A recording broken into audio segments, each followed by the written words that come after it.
Hello friends, आइए मेरे channel में आप सभी का बहुत बहुत स्वागत है। फ्रेंड्स, जैसा कि हम जानते हैं, भारत को सामान्य तौर पर 6 भौतिक विभागों में बांटा गया है।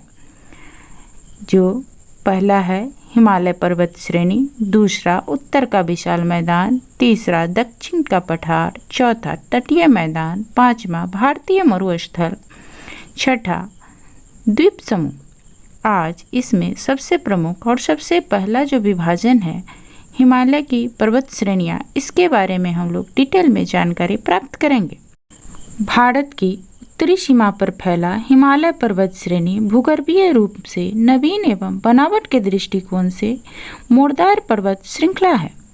ये पर्वत श्रृंखलाएं पश्चिम से पूरब दिशा में सिंधु और ब्रह्मपुत्र के बीच करीब 2500 किलोमीटर की लंबाई में अर्धवृत्त के चाप के रूप में फैला हुआ है। इसका क्षेत्रफल लगभग 5 लाख वर्ग किलोमीटर है। यह विश्व की सबसे ऊंची पर्वत श्रेणी है।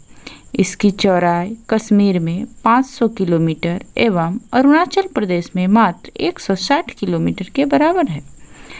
पश्चिमी भाग की अपेक्षा पूर्वी भाग की ऊंचाई में अधिक विविधता पाई जाती है और इसकी 3 समानांतर श्रृंखलाएं भी हैं। सबसे उत्तरी भाग में स्थित श्रृंखला को महान या आंतरिक हिमालय या हिमाद्री कहते हैं। यह सबसे अधिक सतत श्रृंखला है। इसकी औसत ऊंचाई 6100 मीटर है। इस श्रृंखला की विशेषता यह है कि इसमें सर्वाधिक ऊंचे शिखर तथा हिमालय के सभी प्रमुख शिखर पाए जाते हैं। आइए अब हिमालय के कुछ ऊंचे शिखर के बारे में हम लोग जानकारी प्राप्त करते हैं। माउंट एवरेस्ट जो विश्व का सबसे ऊंचा शिखर है, यह नेपाल में अवस्थित है और इसकी ऊंचाई लगभग 8848 मीटर के बराबर है। दूसरा number K2 mount Godwin Austen जो भारत में अवस्थित है, इसकी ऊंचाई लगभग 8611 मीटर के बराबर है। तीसरी सबसे ऊंची चोटी कंचनजंगा जो भारत में अवस्थित है, इसकी ऊंचाई 8598 मीटर है।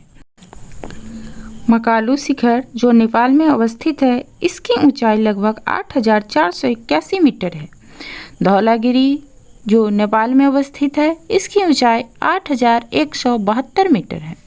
नंगा पर्वत भारत में अवस्थित है, इसकी ऊंचाई 8124 मीटर है। अन्नपूर्णा शिखर जो भारत में अवस्थित है, इसकी ऊंचाई 7817 मीटर है। कॉमेट शिखर जो भारत में अवस्थित है, इसकी ऊंचाई 7756 मीटर है। नामचा बरुआ शिखर जो भारत में अवस्थित है, इसकी ऊंचाई 7756 मीटर है। गुरुला मदांथा शिखर जो नेपाल में अवस्थित है, इसकी ऊंचाई 7728 मीटर है। तो फ्रेंड्स, यह हिमालय के कुछ प्रमुख ऊंचे शिखरों के नाम थे।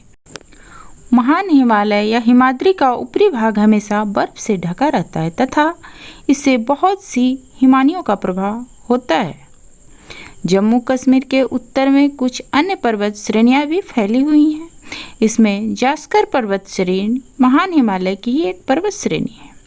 जास्कर के उत्तर में लद्दाख पर्वत श्रेणी है। हिमालय के उत्तर में काराकोरम पर्वत श्रेणी है, जिसे ट्रांस हिमालय भी कहा जाता है। इसका शिखर K2 भारत का सबसे ऊंचा और संसार का दूसरा सबसे ऊंचा शिखर है, जिसकी ऊंचाई लगभग 8611 मीटर के बराबर है। इसे गॉडविन ऑस्टिन तथा गौरीनंदा पर्वत के नाम से भी जाना जाता है। महान हिमालय के समानांतर दक्षिण में स्थित श्रृंखला को लघु हिमालय अथवा मध्य हिमालय कहते हैं। यह हिमालय की सबसे अधिक कटी छठी श्रृंखला है तथा इसका निर्माण अत्यधिक संपीड़न तथा परिवर्तित शैली से हुआ है। इसकी ऊंचाई लगभग 1800 मीटर से 4500 मीटर के बीच होता है। औसत चौड़ाई 50 किलोमीटर के बराबर है। यहाँ की कुछ चोटियों 5000 मीटर से भी अधिक ऊंची है। यहाँ नदियाँ 1000 मीटर तक गहरे गाढ़ से होकर बहती है। शीत ऋतु में इस क्षेत्र में 3 से 4 महीने बर्फ गिरती है, जबकि गर्मी के ऋतु में यहाँ मौसम शीतल और स्वास्थ्यवर्धक रहता है।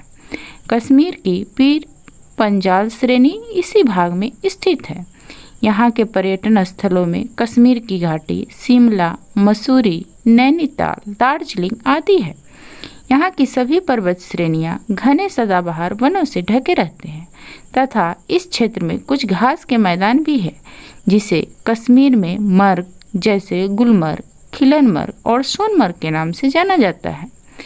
हिमालय के सबसे दक्षिणी श्रृंखला को बाहरी हिमालय, उप हिमालय अथवा शिवालिक कहा जाता है। यह हिमालय की सबसे निचली श्रृंखला है। यह पश्चिम में पोतवार के पठार क्षेत्र से प्रारंभ होकर पूर्व की ओर तीस्ता नदी तक फैला हुआ है। इसकी औसत ऊंचाई 900 से 1500 मीटर के बीच है। यह हिमालय का सबसे नवीन पर्वतीय भाग है। इसमें कुछ विस्तृत घाटियां भी है जिन्हें दून या द्वार कहा जाता है, जैसे देहरादून, कोटली दून, पाटली दून, बुटवाल, कांगड़ा घाटी, अलीपुर द्वार आदि। बिहार में पश्चिम चंपारण का उत्तर पश्चिमी भाग इसी श्रृंखला के अंतर्गत आता है। बिहार के लगभग 856 वर्ग किलोमीटर क्षेत्र पर इसका विस्तार है। ये सोमेश्वर की पहाड़ियाँ कहलाती है। फ्रेंड्स, उपर्युक्त विभाजन के अतिरिक्त हिमालय को पश्चिम से पूरब तक स्थित क्षेत्रों के आधार पर भी विभाजित किया गया है। इस वर्गीकरण को 2 नदी घाटियों के सीमा के आधार पर किया गया है। उदाहरण के लिए सतलुज एवं सिंधु के बीच स्थित हिमालय के भाग को पंजाब हिमालय के नाम से जाना जाता है। कश्मीर हिमालय भी इसी के अंतर्गत आता है। सतलज तथा काली नदियों के बीच स्थित हिमाचल हिमालय के भाग को कुमायूं हिमालय के नाम से जाना जाता है।